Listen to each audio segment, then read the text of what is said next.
These days, you basically won't buy a bad microphone. Like if you pick from a handful of companies that have been doing it for a while, you're not going to get a lousy product. So that leaves the question, what do I need out of the microphone that I'm using? Uh, we basically have two choices. You've got your condenser microphone, and you've got your dynamic microphone. This right here is a dynamic microphone. Uh, the condenser microphones are the ones that tend to be larger. They have a large capsule in them, so the physical frame of those mics is bigger. They require what's called phantom power, and that's why they're so sensitive. They get a little boost of electricity, and that enables the diaphragm to pick up more sound in the room. So they're more sensitive. That doesn't mean, however, that the dynamic mic is necessarily worse or less sensitive. It just means that the dynamic mic needs a little more power, a little more volume cranked up to pick up what you're recording.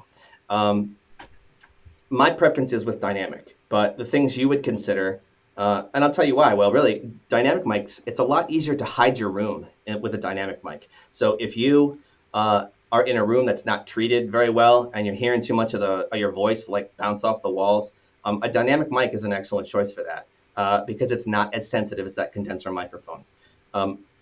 Another major consideration for what type of mic to choose, dynamic microphones have, all microphones have polar patterns, which is basically the direction in which it's sensitive to sound.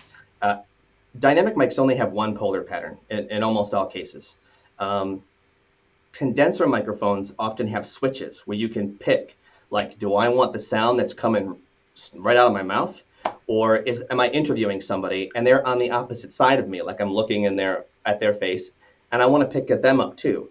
In that case, you would have a cardioid microphone with like a figure eight pattern because it'll pick up both people on both ends. So sensitivity and polar pattern are most important. And of course, dynamic mics are super durable. I mean, I could put nails into wood with this thing and be totally fine. Condenser condenser microphones are a bit more fragile.